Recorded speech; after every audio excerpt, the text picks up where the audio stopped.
Hello, welcome back to What If Naruto Had the Juubi sealed in him and Went Back in Time Part 3. Disclaimer, I don't own Naruto nor this fanfic. Naruto followed his set instructions given by Ao from just outside the compound. Front lines. The man seemed to attempt revenge for going overboard with Kojuro, not like it. Phased the omnipotent Namikaze. Still in the guise of an Uchiha, he activated his Sharingan and followed the other shinobi at a run to the front lines. They passed the med tents. A shinobi covered in blood or nearly dead coated the mats on each of the white tents. Women with full white clothing and hats with a red end flowed in and out of the tents. Passing by without a thought, he followed the black-haired man in front of him to the front lines. For any normal person, it was a horrific sight. Battered and bloody shinobi stood on each side at a stalemate. A few mednins would run up with a stretcher and cart away one of the bodies on a white stretcher. Excluding the timid newly woken shinobi, every one of them had dust coating their tattered clothes. Naruto even saw one person whose shit was ripped to the point that it looked like he was wearing a sash. The men had weary looks, tired looks gained from waking early for a tiring 30-minute fight. The battleground was a destroyed field, formerly populated by trees. In the devastated landscape laid pools of water, the telltale sign of Suten ninjutsu. The two forces stood on separate sides, each by the sparse forest where a path ran from the resistance compound to Kiri. The resistance side had less than 500 men, while the loyalists had over 3,000 to display. The loyalists, however, had a higher percentage of genin and no bloodlines. The commander for the other forces stood in front of them. The man called himself Kur, though his real name was Yoku Izumi. When Yagura was unable to attend battles in the previous timeline, the man was known for ruthlessly eliminating the enemy up until his defeat a year before the rebels took over Kiri. It was said that every battle that he won left none alive, though that was just a stupid myth. Naruto now realized that the injured people were often carried away during any opportunity, and the shinobi always had each. Browse just in community forum beta's story search. Anime/manga/anime/Naruto/anime/Naruto/ plus others back. No, these wars were won through teamwork and planning. The shinobi were not gathered tightly together, maybe one person every 10 feet.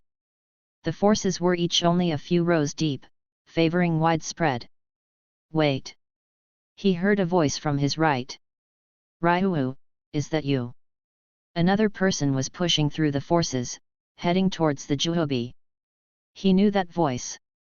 Kiko. Sure enough, a man appeared with a dulled cyan jacket, black shirt under it, and blue hair. And he was covered in blood. The same scarlet liquid clumped his hair together and stuck to his slightly worn shirt. I thought you were a civilian, he said, rubbing his shoulder. It looked like a kunai clipped it. Well, I'm not. I'm an Uchiha, Naruto spewed the normal bullshit without a care. Anticipation built up, but he knew it was wrong. Some part of himself asked where his lust for peace went. Where did his desire to protect everyone go? Sweet. So now we'll win this for sure. He smirked stupidly, in an attempt to brighten himself up. Naruto could see that deep in the man's hazel eyes, he was disturbed by something. Where's your brother? Riku, was it? Kiko's eyes darkened, and the man looked down. He's already dead, with a third of our guys. Maisama was able to hold them off before she got injured badly too. Naruto wasn't a bastard. He couldn't rub salt on the man's already devastating wounds, yet he still didn't find himself feeling too much emotion. Though it still felt off, he ignored his gut. Suddenly, the ranks separated and people stepped away from the center of the resistance. Ao was passing though, his forehead now without the metal protector. He wore his normal grey turtleneck under his green haori. The man walked all the way to the front and turned around to address the resistance. Where the hell is Mei? Naruto wondered.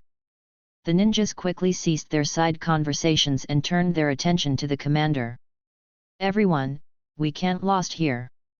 Already, we have held off their force with half the people, and now we have treated all the injured, prepared those who could fight, and came out with strength. We will show them that we are not to be messed around with. We will keep up Mei's ideals, even if that is to retreat. But we will not stand down without showing them our message. Today, we will start to go on the offensive, and we won't lose momentum. All of them cheered with Ao's inspirational speech. All types of weapons, from swords to spears, were thrust in the air with determination. Naruto was bored, only impacted slightly by the conviction of the leader. It wasn't hard to tell that Ao didn't make too many speeches, not any that were at his Jiji's level. Or his father's. Everyone bared their weapons, others forming the first-hand sign for their jutsu. Charge! He shouted, sprinting across the field to the enemy. A field of colors followed, each screaming their own battle cry. Naruto ran alongside Kiko, who he considered a good enough person to watch his back.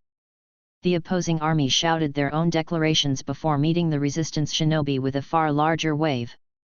A huge clang resounded across the land as every shinobi clashed weapons around the same time. Huge dragons of water struck each other, raining water down on the shinobi. Rock spears shot just over Naruto's head, impaling the person behind him in the shoulder. Fire roared from one shinobi in the resistance, but it crashed into a wall of water and dispersed with a hiss. A light fog coated around Naruto, as a large bullet of water shot at him. Eyes flashing purple, he held out his hands. The jutsu was easily sucked in by his Preta path. He didn't even register that he saved Kiko, who stood next to him, eyeing him with awe. What was that jutsu? He asked as the mist thickened around the two of them. Quickly, the only thing they were able to see was each other. My dojutsu, replied the former Jinhyuriki, switching back to the Sharingan. I thought the Uchiha had the Sharingan, and that dojutsu doesn't absorb chakra. It doesn't matter now, I'll cover your back either way. Thanks, stated Naruto. This will surely be fun. Without my sight, I can have a level playing field. Before either could say something, 3 blurs appeared. Get ready, advised the blue-haired man, drawing a kunai in the backwards grip. Naruto drew a kunai of his own from his pouch, holding it in front of his heart.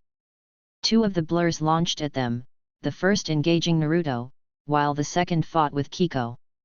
Naruto's blocked an overhead strike from a katana. Then he retaliated with a swift jab at the enemy's stomach with his free hand. The Kirinin jumped back a few feet, dodging the punch. Suddenly, a stream of water shot from the third ninja who was hanging back. Using his powers of prediction, Naruto placed the kunai in his mouth and formed the snake hand. Seal.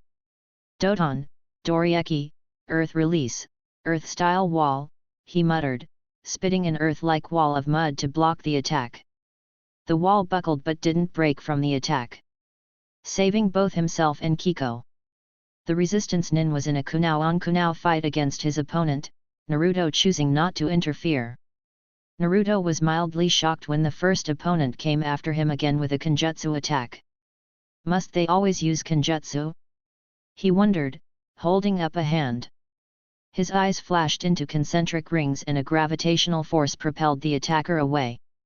He saw, out of the corner of his eye, Kiko's opponent fading back into the mist. They 3 blurs moved close together. Katon, Zokoku. Fire. Release, intelligent hard work, the 3 shinobi shouted from outside the fog. A huge ball of fire blazed through the battlefield, far too much to absorb. Without sustaining damage. He needed to save Kiko. Not just dodge. 1 second. The fireball was coming closer, he needed the recharge time. 1 whole second. He was nearly face to face with the inferno, Kiko with a petrified look of terror. Now! Shinra Tensei! He thought, holding up a hand. An equally large pulse of gravity emanated around the two resistance fighters, dispersing the fireball and flinging back the enemy. Phew, that was close, smirked Kiko, turning to his friend. Naruto gave him a legitimate smile, one of the first since he left his family behind. Aku now flew through the air, unknown to both of them. Naruto's eyes weren't the Sharingan or his Juubi dojutsu, so he had no prediction, and could not see it heading straight towards Kiko's back. With a thud, blood spattered the ground. Kiko's features morphed into a look of surprise as red dripped from his mouth. Ouch, he muttered, falling onto his face and kicking up dust. I couldn't save you, Naruto spluttered. He sat down next to the man he befriended on the travel to Kiri. It's all right. I said the same to Riku, he smirked again, the gesture not quite reaching his eyes. Unlike Nagato, Naruto didn't have access to the outer path. His Rinnegan was gained from mixing two chakras, both of which held some of the traits needed to awaken said dojutsu. Why? Why do you try so hard to save others? I used to be like you, then I realized that it didn't matter. Of course it matters. Ryuu. I fought today, not for me or my brother. I fought for the families that didn't get broken yet. To keep them safe. He was coughing by the end, but his message was not near lost. Naruto remembered. The war. Erosenen's sacrifice. The Sandame saving the village. Why did they do it? They did it for the kids. Not for themselves. I lost sight of all of my convictions. What happened to ridding this world of hate, not just playing with it? I get it. I was like that before. Then what's stopping you? He coughed hard again, spurting out blood. His face started to lose its color and his smirk was reverting into an indifferent line. From being like that. Once again. His eyes glazed over, and Naruto felt his pulse stop. Damn it! He shouted. I'm Naruto. Naruto Uzumaki. Number 1 most unpredictable knucklehead ninja. I vowed to rid this world of hate, and to keep everyone safe. His ringed eyes turned red once again, 2 of the rings disappearing. 9 tomo swirled into existence in each eye. Ichibai, Nibi. Fonkai. 1 tail, 2 tails. Seal release, he exclaimed, releasing 2 of his 10 gates holding back his power. The other side was going to pay. The sheer amount of chakra and killing intent pushed the mist away and cleared the entire battlefield. Shinboi stopped their fighting to look at the visible spike of black chakra. Naruto now had 2 ghostly black tails behind him, so invisible it would seem like genjutsu. Ao and Kur stopped their taijutsu, Ao using the Byakugan, to see what was going on. Most of them used to pause of their enemy to run back to their sides. Over 300 bodies littered the moist ground, most of them resistance shinobi.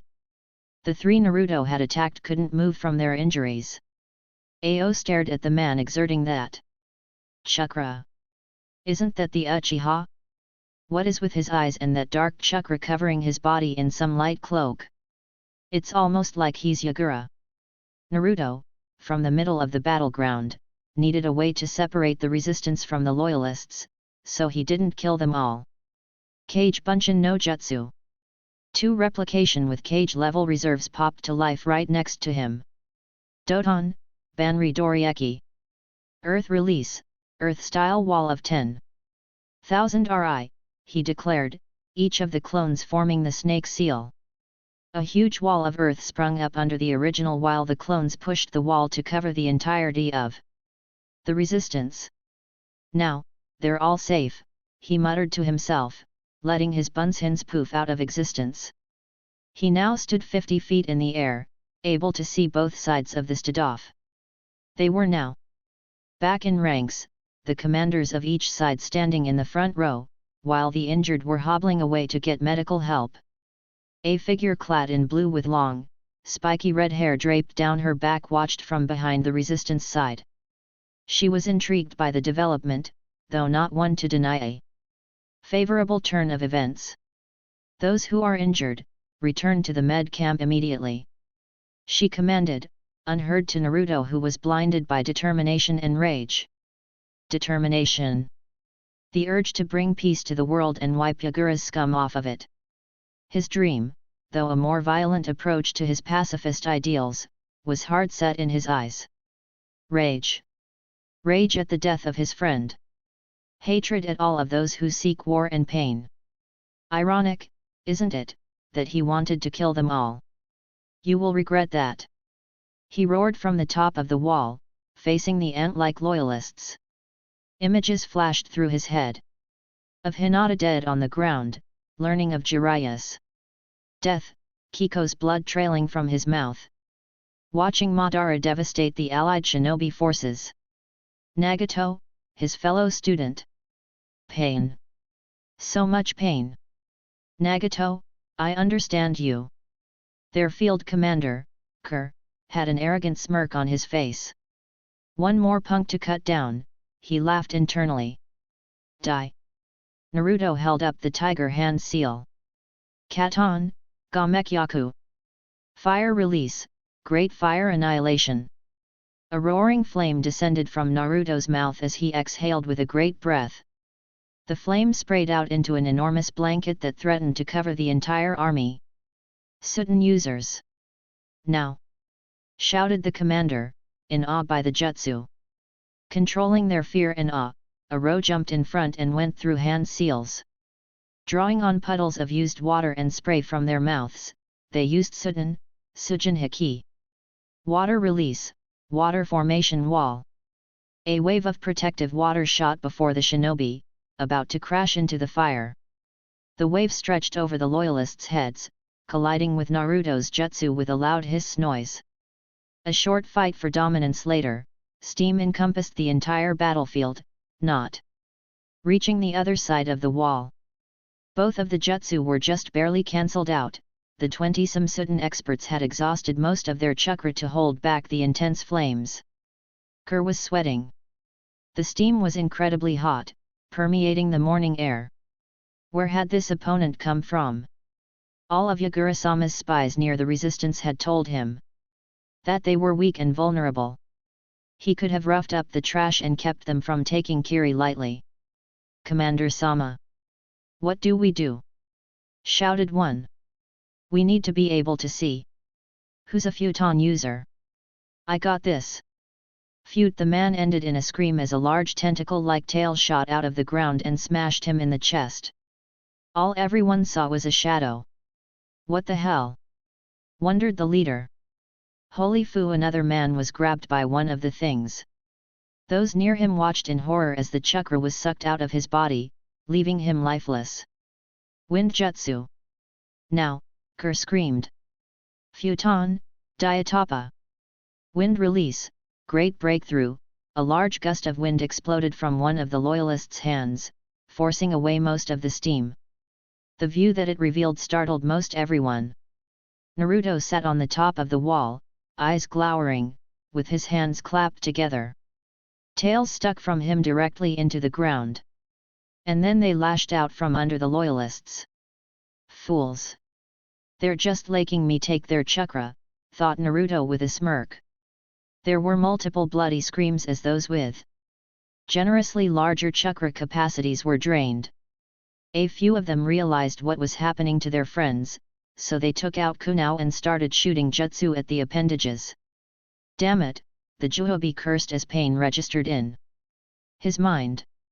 They were an extension of him, so he easily felt the pain every time one of the loyalists chopped them in half. As quickly as the underground attack began, it was over, leaving over 400 people to add to the body count. Now, 1,200 were scattered on the bloody ground, 400 from the resistance and 800 from the attackers. Mei-sama, should we help him? Ao asked, back over on their side. No, don't do anything, he seems to be doing fine. She had a few thoughts about possibly dating such a young, strong man. Back on the wall, Naruto rested his hands at his sides and stood up. He had used up maybe a half-tail's worth of chakra and regained most of that back. He could use that jutsu.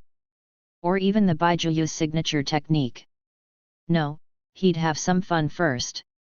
Tajkage Bunshin no Jutsu, he said, placing his hands in a cross seal. Then, once again, hundreds of replicas of the Uzumaki appeared on the top of the wall. Each one of them had a kunao in hand, brown hair streaming behind, and the same red eyes. Instead of the Juubi dojutsu, they just had the Sharingan. He wouldn't need the Rinnegan or the mix to finish this. He held his hand up. When he brought it to his side, the clones rushed into the force that was twice their side. The clang of shinobi fighting resumed, followed by the roar of jutsu. A water dragon took out a few clones, but an earth spike pierced through multiple enemies in response. Kerr had taken to using a sword enhanced with chakra and 2 water clones to defend himself.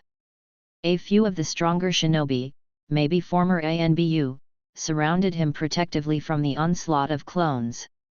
Doton, Doriden. Earth Release, Earth Dragon Bullet. One of Naruto's made a dragon of mud and shot balls at the group holding the leader. The XANBU made lightning-fast hand seals, spitting out water. Suden, Daibakufo no Jutsu, Water Release, Great Waterfall Technique, they all said, countering the hail of human-sized mud bullets with a spiraling torrent of water. The water went on to destroy the chakra-depleted clones that used the jutsu. We have to get out of here and tell Yagura, advised Kerr, addressing his guard. Hi, they replied, following him back through the battle, some helpless weaklings getting smothered by runaway jutsu. In the chaos, just before they fled to the forest, the commander saw a futon, Rasen Shuriken, not that he knew the name, explode in a huge sphere of white needles. 40 people had died immediately from the sheer piercing power of the Senbon wind needles throughout the jutsu. Holy shit, was his last thought before leaving the battlefield. We need to find a way to stop this man.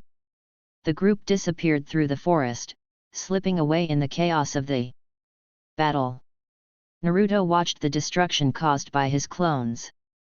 Served them right for massacring Kekii Genkais and ruining Haku's life. I think it's time to end this. He placed his hands in the ram seal, using chakra to make the clones poof away. He decided it was time for the wall to go down to the point where he was only 15 feet above everyone.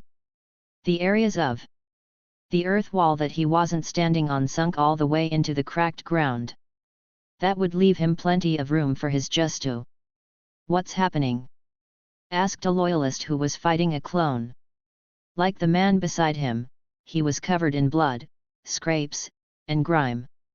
His friend answered. I don't know. What the hell is that? The first stuttered, pointing at the Uchiha. Naruto held his hands to the sky, gathering red and blue chakra to his hands. The little bubbles condensed into a black sphere which kept growing. Isn't that Yagura-sama's jutsu? Someone gasped. The ball grew until it was the size of a desk.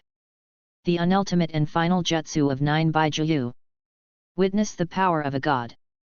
Baijuudama, he stated, throwing the ball at the center of the remaining force, no less than 800 strong. Both sides were in utter awe that someone could throw a chakra mass that dense.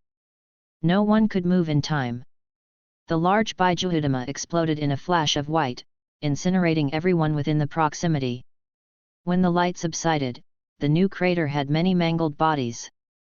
Those few that survived had escaped already, running from the complete annihilation. Whoa, muttered Kojuro, who had rejoined the battle from the med tents. Mei, who stood at his right, replied saying, yet. Whoa. Maybe this rebellion won't be so hard after all. A man was running down a dirt path as destruction followed him. He vaguely remembered grabbing his ANBU guards and leaving at the last minute before an enormous jutsu obliterated the battlefield. Covered in glistening sweat, the man had a ripped black undershirt and a kiri flak jacket. His sword was still intact, along with most of his possessions. His blue hair was splotched with mud and drenched from water jutsu. He was commander for Yagura and Kiri's forces.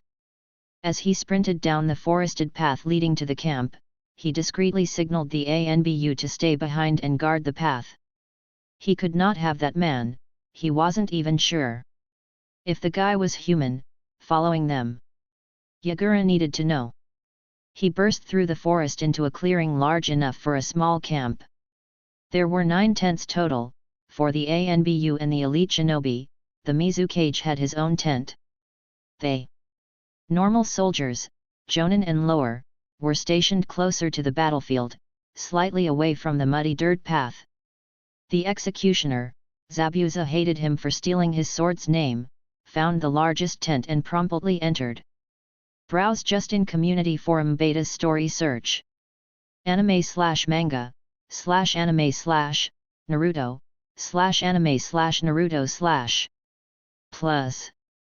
Yagura was a short man, though he wouldn't let anyone get away with saying that. Standing at about 4'9", he looked more like a child than a leader. He appeared even more ridiculous with his grayish hair and purple eyes. Those who thought that made him weak were fools. The Yandame Mizukage had almost full control of his Baijuyu, the Sanbai, and an arsenal of water jutsu. He was feared for his perfection of the Suten, Mizukagami no Jutsu, water release, water mirror technique, which shot any attack back at the opponent to effectively block and counter most jutsu. He ruled with an iron fist, bloody massacres keeping most rebellions in check. Controlled by a hidden Obito, he decimated the bloodlines in Kiri and destroyed most of the villages. Say in his actions. The academy students even were forced to fight to the death on some occasions, another reason that Kiri earned its nickname as the Bloody Mist. Those who knew him before Obito manipulated him and he became Mizukage thought of him as a fearless and caring man who would do anything for the village. Now he'd do anything for power and control. Most of it was due to the genjutsu of the masked Uchiha, but somewhere deep down, the man developed a twisted sense of justice for his actions. Yagura-sama. Kur saluted, bowing to his leader. The fight is over already. Smirked the childlike man, clearly amused. Not in the way you think. The pale Kage raised an eyebrow at that. Tell me what you mean. Someone came and he. Yagura had never seen this much fear in his commander's eyes. What could have scared the man so much? Speak up, he grunted, grabbing some sake and taking a gulp. He set the drink back down on a map of the water country and motioned for Kur to sit in an available chair. He had chakra like yours, Yagura-sama. He killed over 2,000 of our men like it was child's play. Yagura nearly crushed his bottle of sake in quick rage. So that was the chakra he had sensed earlier. The bloodline traitors had picked up a Jinhyuriki, a powerful one at that. How could Tha have gotten such a strong supporter already, and who the hell was this man? No one was that powerful, minus Minato Namikaze, but he was neither a Jinhyuriki nor involved. Tell me what happened. Do not leave out a single detail, he commanded, darkly, as the man began his tale. Yagura's eyes widened as he heard what happened.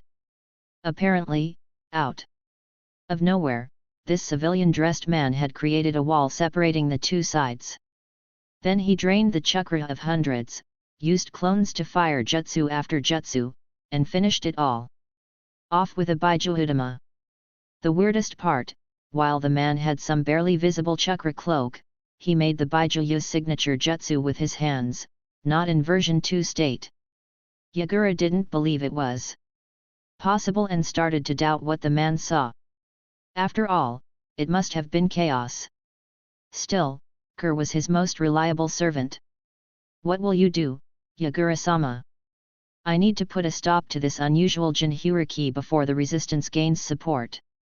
Ready everyone for another attack in a week. But, that's not enough time for the troops to. The commander didn't get to finish the sentence. Yagura had punched him hard enough to make him crash against the flimsy tent wall, nearly collapsing the makeshift room. My word is final. We will end this disloyalty before it spreads. Kerr smirked sadistically, wiping blood from his lips. Of course we will. Mei saw everything that her new recruit Ryuhu did. The redhead was suspicious of him from the moment he joined, but she never expected anything like this. The young man, she assumed he was around 20, looked exactly like a civilian yet claimed he was an Uchiha. How could that not arouse the suspicions of the leader? She considered the fact that he was a spy, but tentatively dropped the idea when he showed his Sharingan. Konoha had no reason to be involved, right? So then she decided he did it out of morals, but he showed very little of those when he destroyed Kojuro in what was supposed to be a Kenjutsu spar. Then, she ignored him and turned her mind to the fighting at hand. From one of the medic tents, she got a kunai stuck in her leg. Mei saw the man join the fray. Though it wasn't until the middle of the fight that he began to completely dominate the loyalists. What triggered such power, she wondered. Just who is Ryuhu Uchiha and why is he here? As the man turned around at the end of the fight, people began to part. When he walked past, many patted him on the back or bowed, a few clapping for him. Ryuhu had a satisfied grin on his face, but it never reached his eyes. From her position behind the remaining resistance shinobi, she knew that he was in pain. The cheering crowd slowly dispersed from the battlefield, flooding back to the medic tents. All except Mei, her trusted Ao, and Kojuro. The latter seemed to be feeling a mix of awe, gratefulness, and anger. Mei-sama, the brown-hair man said. His eyes were back to normal, not that anyone saw his peculiar dojutsu, a generic brown like his hair. His clothes seemed to be in perfect condition, considering that he wore a feathery light black coat and nice pants. Ryuhu, growled Kojuro, seemingly reluctant to agree that he saved their asses. I need the truth. Now, demanded Mei. The Uchiha just smiled wider, an expression she assumed didn't show itself too often. She liked a confident man. Someone who was young and strong. Ryuhu noticed her slight blush, and it made him chuckle inside. I wouldn't think you'd ask me so soon. Couldn't you say thank you? Ao glared at him for talking back. He didn't know that Ryuhu wasn't mad at her. He understood why, and he accepted it as a legitimate reason. Not when you have lied multiple times, hurt my assistant, and then let hundreds die before you made your spectacular entrance. She crossed her arms expectantly. POV Naruto. Naruto focused his gaze at the ground. I'm sorry. He was a fool. He thought having power, eternal power, made him better than everyone else. Now, with the death of a man who reminded him exactly of his former self, he realized that he lost everything he stood for. Sure, he wasn't fully human, but he still had all of his memories of Team 7. He had memories about many times when he was sure those closest to him would die. Even then, he still had a good amount of his former human chakra, making him more than demon or human. Maybe, he could actually be the one Jiraiya talked about all those years ago. Sorry. Ao exclaimed in a slightly hysterical voice. Sorry doesn't cut it. Mei almost backhanded him, instead settling for saying, he saved many lives, his apology is meaningless in the face of that. She addressed the Namikaze, I was wrong about you. When Kojuro told me what happened, I thought of kicking you out, sending you back to Konoha. You affirmed some of my faith here, but I still need to know one thing. What is it? Just who are you? With the Byakugan, Ao noticed your chakra was demonic. When you did your little stunt, he saw an amount of chakra to rival 3 cages.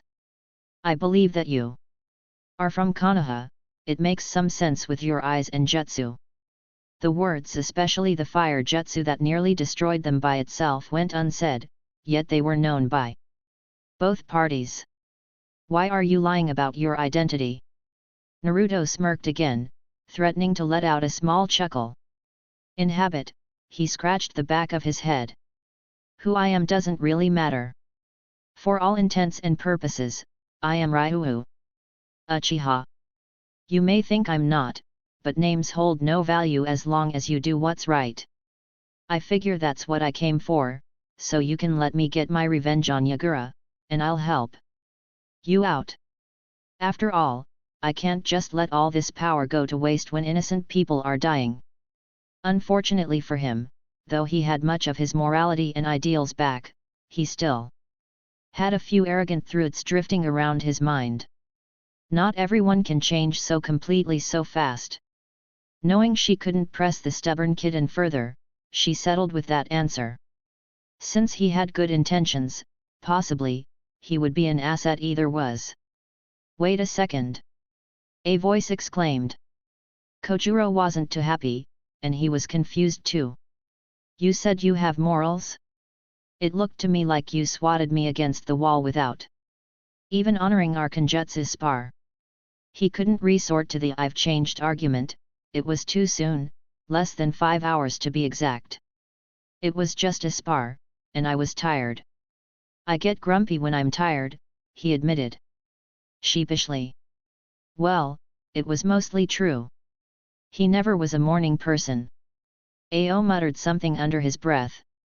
It sounded like I still don't trust you, but no one could be sure. Ryuhu, Mei began. Naruto looked at her questioningly. Had he left some vital thing out that they'd now put him on the spot for? What Baijuyu do you hold? Well. Shit. He couldn't answer that without kasuing some problems in one of the villages. He couldn't claim to be the Jinhyuriki for any but the Kyuubi and maybe the Nanabi. Since he allied himself with Konoha, the rest were commonly known to be affiliated with one of the other villages. Kyuubi, he decided. It wouldn't be good in the long run, but he couldn't plan that far ahead anyways. He'd just take what happens as it happens. Mei raised a skeptical eyebrow, eventually figuring to accept the answer. Let's go back. This morning was already eventful enough. Ao and Kojuro turned to leave, but the other two made no move to follow them. Wait, Kojuro. Naruto called, making him get a curious look from the sharp-toothed teen. Can you give me some Kenjutsu lessons? I think I suck a little. He nodded and followed Ao to the medic tents and their base. This left Naruto and Mei standing by the crater-covered field alone. Ryuho-kun, you seem like a good man, she praised, giving him a creepy smile. At least it would have been creepy if Naruto's face didn't widen in the same knowing grin. Mei-chan, you're not too bad either. Now, Naruto was a dense man, yes he knew that. But he wasn't a complete idiot anymore. Plus with Mei, her lusty feelings weren't too hard to decode. He always thought she was hot anyways. You should go on a date with me tonight. I know a great place to eat in a Nibi village, she proposed, wrapping her hands around his back. How she just loved a strong young man, especially when they were mysterious. Sounds gre he didn't get to finish that sentence. Her lips were already on his in a warm kiss. Naruto melted into her arms, considering that this was practically his first passionate kiss ever. That doesn't count Sasuke in that epic failure of a graduation day. Eventually, the two pulled away. I'll see you tonight, Mei-chan, exclaimed a blushing and extremely cheerful Naruto. Meet at my office. I'll be sure to wear something less constrictive, she said, hinting at possibly scandalous clothing, not that the Juhobi noticed. She winked and waved at him as she too walked back to their base. Naruto was all by himself, head resting in his hand while he looked dreamily after the woman. He just wished that he had millennia of experience, not in just sitting there, but in dating Konoha. It was a few days later, in Konoha, when word would spread about the turn of events in Kiri. As the standing Hokage, it was Minato Namikaze's job to do more than take care of his kids and the affairs within Konoha's borders. He had to have a perfect awareness of every major ordeal in the 5 great villages, just in case one of those ordeals threw the entire order out of balance. If Iwa and Kumo had gotten into a skirmish, the safety of his citizens could end up in danger if it were to escalate. No one was better for bringing him news of other villages than one Jiraiya of the Sunin. While the blonde Hokage was busy frowning at papers relating to the Uchiha, he felt a familiar chakra signature land just outside the office. Sure enough, a window opened, and a middle-aged man with spiky white hair and red marks on his face was squatting on the windowsill. "Jiraiya-sensei!" he exclaimed happily. "Please tell me you came to save me from the paperwork." Jiraiya frowned at the large stack of papers on the desk, but then smirked evilly at the pained cage. "Sadly not. But it is extremely important information I've heard from my spies. In Kiri." "Kiri? They just began a civil war, right?" "That's the thing, Minato Gaki. The war may already have a set outcome." Minato was confused with what Jiraiya said. The rebels were supposed to be strong, not too easy for Yagura to wipe out. After all, they did have a great deal of bloodlines. So Yagura is going to win. That's why I'm here. See, he's not. Jiraiya was perfectly serious, convincing the yellow flash that there was far more to this than the resistance being a thorn in Yagura's side. He was always rooting for the misjudged and immorally persecuted bloodline users. "What do you mean? Why are the rebels going to win?" "It appears they have a man claiming to be an Uchiha and a Jinchuriki of the Kyuubi." The Toad Sage said this with a perfectly straight face. Minato thought it was an awkward joke at first, but at the sight of his sensei's perfectly serious face, he did a double take. The man wasn't joking. "You're serious? Has he done something yet, or do you honestly believe that?" "That's the thing. The man annihilated 2,000 of Yagura's men with the power of the Sharingan and the aid of a Baijuyu. I had this from multiple trustworthy sources, one of which was an eyewitness. Trust me, this is no joke." "What is his name? And why does he claim to be the Kyuubi Jinchuriki when only Natsumi-chan holds the fox?" Minato was beyond lost, but that didn't seem to dissuade the man from thinking more on the issue. It made no sense. Why would someone claim to be an Uchiha or the Jinchuriki when not a single member of the clan went missing? He did have the Sharingan though, that was frightening to the cage. He couldn't let the volatile clan get a hold of this information. He also wondered how a man could be practically unknown, persona built on lies, but yet be so powerful. I don't know why he claims what he does. It could possibly be an easy way to answer for his strength during a large fight of Yagura's men and the resistance. It was 1,000 versus 3,000, and this man was able to defeat all 3,000 single-handedly. "His name," Minato reminded. "Oh yes, his name is Ryuu Uchiha, a dumb choice if you ask me." "Dragon? Really? It sounds like one of the names I put in my first book, The Tales of an Utterly Gutsy Shinobi for Those Who Don't Know. And it'll have to go in another book. I want him in our bingo book as an S-rank shinobi with a capture alive order. Draw out all your information on him and give it to Shikaku. Nara, he'll puzzle it out and put it on paper." "Sure thing, kid. Just one thing." Minato motioned for the Sunin to continue. "My new book will be coming out soon, so here's the first copy." Jiraiya grabbed an orange-covered book from his ninja pouch and tossed it to Minato's hands. "What? No. I don't read this garbage," he spluttered. "I've seen that secret drawer in your room, Minato." The blonde was horrified. "Edit it for me, and I won't tell Kushina. That's blackmail. He realized that he shouted loud enough for someone to come in and quickly put a hand over his mouth. I mean, that's blackmail. Can't you do the Hokage a favor? I am. You get this book a week early. And I'm not telling Kushina. He was crushed, the man was right. All great Konoha shinobi had one deadly secret. From the Sandaime to Anko Mitarashi, every one of them loved Jiraiya's stories. It's for the plot. The plot. Minato cried in denial. Jiraiya jumped out onto the roof, leaving the Yandere in tears. It's time to put this guy in the bingo book, he reminded himself, pulling out his notes as he jumped across a few rooftops. I feel like I should know this guy, she sighed. Somewhere, Naruto and his chakra clone both sneezed. Ryuu. Ryuu. Ryuu. Ryuu.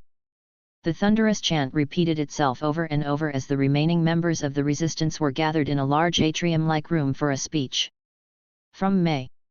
It wouldn't stop, the shinobi rejoicing over their, or more realistically Naruto's, victory.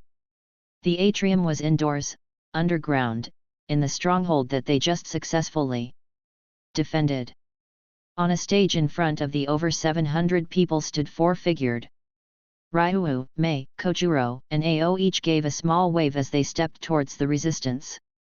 Kojuro had a pleased, shark-like grin, no doubt the impression given off by his sharp teeth. Ao was Ao, not really bothering to show any emotion past slight annoyance, though he may have been joyful. On the would shoot a few sultry smirks at Naruto, who still couldn't stop himself from blushing like a complete fool. When it came to Naruto's achievements, however, it was no laughing matter. He felt guilty, far more than he should. After all, he had immense power, that of which was only tamed and controlled by one person, the Rikudo Sennin. If that was true, then how did he let himself get a stick so far up his ass that he let his friend die? It seemed that the Naruto part of him finally had influence, instead of him acting like the impartial, uncaring juubi. That didn't mean that the guilt faded. No, he would have to work harder, slay more bad guys, to make sure no one else died a meaningless death. For the first time since the fight was over, the fake Uchiha afforded himself a smile. Yagura was so going to get it. Mei made a hand motion for the gathered crowd to quiet down. Quiet down everyone, Ao grumbled forcefully. The resistance leader gave him a look that read, in Naruto's mind, show some emotion. Or I'll kill you. Browse just in community forum beta's story search. Anime/manga/anime/Naruto/anime/Naruto/ Plus. Ao silently apologized 5 times in his head, backing away to stand beside Kojuro. Mei spoke, my friends and comrades, today we have achieved an amazing victory. But we have also suffered a terrible loss. Though I believe, that if we all continue to put all of our heart into this cause, we can topple the corrupt leadership of Kiri. Cheers rose out, mostly wordless, animatistic shouts. They were screams of joy at what was to come. We couldn't have had such a decisive victory alone, she added, which was met by a few nods, though there were a couple too full of themselves to realize they would have had to retreat.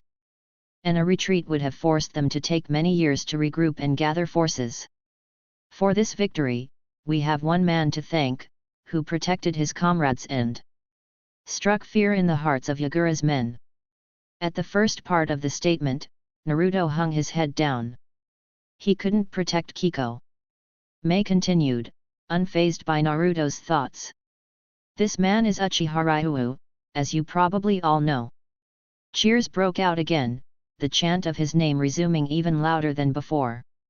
But the leader didn't stop. As she motioned for them to calm down, she said, and to those of you women who want a strong, capable man, he is not available. She said this with such deadly finality that it scared some of the women who were thinking just that. Groans punctuated the silence following her statement. So no one could hear, she turned to Naruto and whispered. "I'll see you tonight." Naruto almost fainted. He vaguely remembered May continuing the speech, but the comment left him dazed. After a 16-year life, and an eternity as a tree, and that was not worth bragging about, he finally had the one thing he'd always wanted, but never had. A date. When the speech was done, and crowds of women began to tail him, Naruto had went back to room and, no surprises here, fell back asleep. After all, he could hardly make it back to his room without being swamped by people. Half of him, okay most of him, was about to smash them all into walls, that seemed to do the trick. He reined his intentions in, instead. Shoving his way through the admiring crowd. Why couldn't it have been like this when I saved Konoha, he sighed. Then he amended, do I even want this many women attacking me? Fangirls, it made him shudder. When he awoke from his nap, he looked at the clock in his room. 4:30 p.m. Wait, did May even give him a time? He sighed, contenting himself with getting ready anyways. He threw on a fancy black kimono, he didn't even know how it got into his room. Probably May-chan, he sighed, annoyed that it looked better than all of his own clothes. At least, it fit with his pants that he already wore. He sighed, realizing he should shower first. So he took off the stupid kimono, showered, and put all of his clothes back on again. As he opened the door, he was gladdened to see no one was waiting outside to ambush him. As he headed down the hallway to the redhead's quarters, he repeated a mantra in his head. I can survive a battle. I can survive a date. May was leaning back in her chair, ignoring all the paperwork on her desk. She had more important things to think about tonight. After all, she had finally found a young man who could stand up for himself, and he wasn't hard on the eyes either. Granted, the man was pretty generic, but maybe lean with defined muscles was the way to go. She heard knocking on the door, and a smirk spread across her face. Tonight is going to be so much fun, she thought, clearly insinuating something. Come in. And come in he did. Ryuo was looking very sharp in his black kimono, which she gave him. Whoa! Was all he said. Why? Well, May was hardly wearing any clothes at all, though they covered the important parts. Though it may be slightly cold at night, shinobi were used to it, allowing them to wear pretty much whatever they wanted. Saying she was dressed scandalously probably fit, but it wasn't actually inappropriate. She was covered where she needed to be, but her figure was clearly shown through the light blue dress. It barely reached her knees. No one would have ever considered this beautiful woman to be one of the most powerful kunoichi to ever exist. At least, most people wouldn't. Konoha seemed to have a streak of pretty woman being absurdly strong. Naruto was no pervert, not in the past and especially not now, but he couldn't deny the directions his thoughts were taking. Hey May-chan, he said, fighting back a slight blush. Let's go. She exclaimed happily, walking past Naruto and leaving him speechless. Later in the town, the two of them were walking through a small town that was about an hour away from their stronghold. Their base was so close because obtaining food and materials was vital, so close proximity was fairly important. At some points throughout their walk, Naruto and May would hold hands. Clueless as to what to do, Naruto just let May do whatever she wanted. That usually meant giving him odd looks and grabbing his hand, or his shoulder, or touching her hand to his face.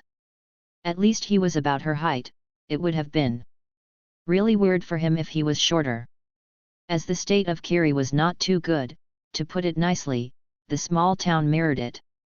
Families were torn apart from the rebellion and Yagura's laws, those with bloodlines slaughtered, and the rest of their family living in fear. In this town, much of the murder glossed over it, but it did not stop the paranoia from reaching them. After all, many of them were afraid of what their Mizukage would do next, if he already killed many hundreds of innocent shinobi. Like many of Kiri's other island towns, this one had beggars in the street and a bunch of old, some abandoned, shops along the road. So this is what the war's done, Naruto broke the silence. I prefer to think of it as a revolution, not a war, Mei replied, twirling a lock of her auburn hair. At the Uchiha's puzzled face, she continued, I don't want a long, drawn-out conflict. It would only make things worse. Naruto mumbled under his breath, "'Cause that's what happened last time." "What did you say?" Mei returned. "Nothing." She stopped, turning to a store on the right. It actually, on a closer look, appeared to be a restaurant. "This is where we're eating." "Here!" exclaimed her date. "This looks like some run-down, old place that doesn't even serve food." "Don't judge a book by its cover, Ryuho-kun. You toughed me that." She smiled at him. "I have to get married soon, before I grow older." He said at her creepy look. "Oh, nothing." She grabbed his arm and led him to the restaurant. "Say, how do you like sushi?" Dinner wasn't anything special. Naruto, though a bit nervous, had opened up by the end of their date. Well, he opened up as much as it made sense to, hiding his identity and all. Thankfully, Mei didn't pressure him whatsoever about him being the Jinhyuriki of Kyuubi, as he said he was. In fact, she hardly pressured him at all. By the end of the dinner, she was resting her head on Naruto's shoulder. "I had a fun night, Mei-chan." She gave him a sultry smile. "Who said it has to end now? There's a hotel a block away." Naruto's cheeks turned so red that his mother, all the way back in Konoha, stifled a sneeze. I think that's a great idea." "Check please," the very attractive Kunoichi called. It suffices to say that they had a very fun night. Konoha 4 days later. Naruto was beyond bored. Unlike his counterpart back in Kiri, this Naruto still didn't care much for anything. After the academy was over for the day, he would take long walks around the village and sit atop of his father's head on the Hokage monument. As a clone, he didn't know anything about the events occurring in Kiri, but he did know what was coming up. He heard his father's mumbles, often late at night, where he'd come home and complain about the Uchiha. It may be happening later than before, though it was happening all the same. The sad thing is, he didn't think he could be troubled by the tragedy occurring. He would have opted to save them all had it impacted him in some way, or if it spurned those who made his past life hell. See, this Naruto didn't particularly like the Akatsuki, at all, and he really wanted each and every one, except possibly Nagato, to burn at the stake. Well, that was if he could put in the effort to do something. At this particular time, he was enjoying a quiet walk on the way home. It was around 8, the time his parents had expected him home. He did actually love his family. The need for a family was one of the things that persisted from his other life. Thus, he followed their rules, talked at the dinner table, played with his sister, and they let him be the same brooding, bored, arrogant kid that he'd become. Little did he know that he already changed. He even went on a date. And this clone wouldn't in a million years. He opened the door to the Hokage mansion. "Hey, I'm home." "Naru-kun." "Naruto and I." Two voices called simultaneously from the kitchen. The first belonged to Kushina Uzumaki, a pretty woman with scarlet red hair and a beautifully flawless face. The second was from his sister. In his opinion, she was dressed like a kunoichi to be, not that he'd admit that she looked it.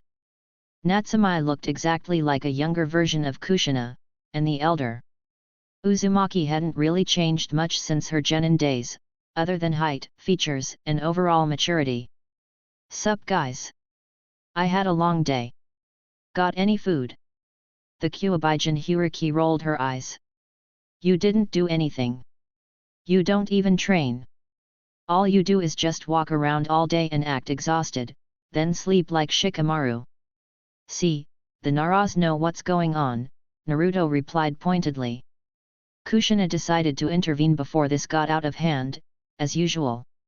Killing intent pierced the air as she took an authoritative, and slightly tone. Natsumi, stop bugging your brother. Naruto.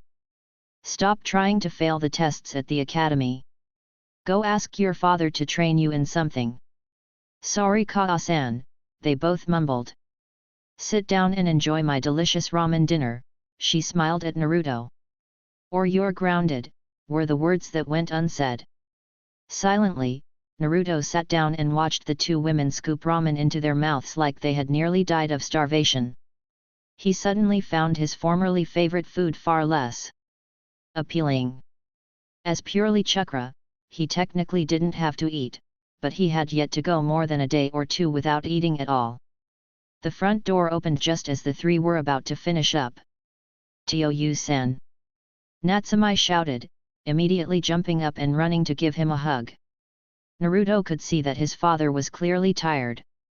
His hair was messed up, more so than usual, and his eyes seemed unfocused, staring off into space. The redhead child released him from her grasp, letting him hang up his robe and hat on hooks. Minato and Natsumi walked back to the table, sitting down. Kushina slid him a bowl of ramen, leaving him to murmur, "Ramen, really? You'd think it gets old." "What was that?" Kushin-sa whispered dangerously in his ear. "And nothing, Kushi-chan." Cough, whipped, cough, Naruto coughed under his breath. The former Jinhyuriki glared at her son, who was busy staring off into space. In a finality that only she could command, she said, "Nobody will make any more of these comments." At the table. Understood. She was met with nods. "Now, Mina-kun, why don't you tell us about your day?" Minato tentatively ate a forkful of ramen, thinking it as snakes in his head. When he registered what his wife was saying, he put his fork down and yawned. It was boring Hokage stuff, nothing you guys would want to hear. Natsumi groaned. But there has to be something interesting, Tio-san. Yet, Naruto added. What happened with that Uchiha stuff you talk about? I do not talk about that. It's classified information. Everyone raised an eyebrow in argument, making him hang his head down. Fine, there was this really weird thing that I found out about yesterday. He continued, brushing a stray strand of golden hair from his eyes. The entire family, even Kushina, was silent in interest. This man, Ryuu Uchiha, is not really an Uchiha. Nor is his name likely Ryuu. A few months ago, a rebellion began in Kiri, and he became involved a few days ago. He killed over 2,000 of Yagura's men, then afterwards he still stuck with his cover. We haven't had an Uchiha leave the village since Madara, and none of them are named Ryuu. Weird, supplied Naruto, hiding an amused smirk. Why on earth had he chosen to use the name Uchiha as cover? Whoa, Natsumi added. He must be like super powerful. Like you, Tio-san. And what happened then, Mina-kun? The Hokage took a breath, preparing to answer his wife. When asked how he did it, he claimed to be the Jinhyuriki of Kyuubi. Naruto face-palmed. His sister exploded with a loud what? Kushina mirrored her daughter. Yet, it's an odd development to say the least. Not many people go around winning wars then claiming to be someone they aren't. This Ryuu Uchiha is an enigma, and I don't know if he is a threat to our village or not.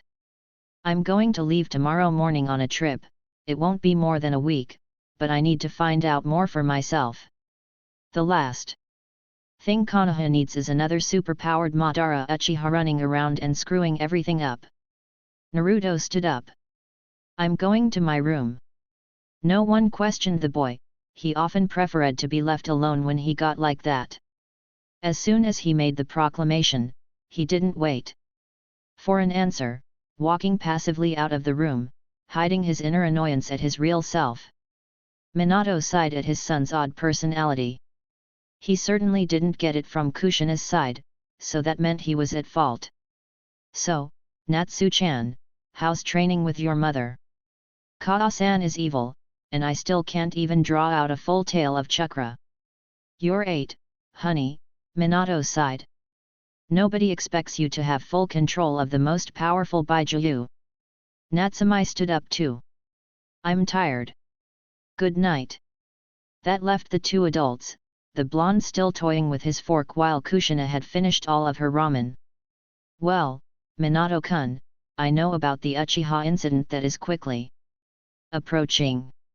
You do?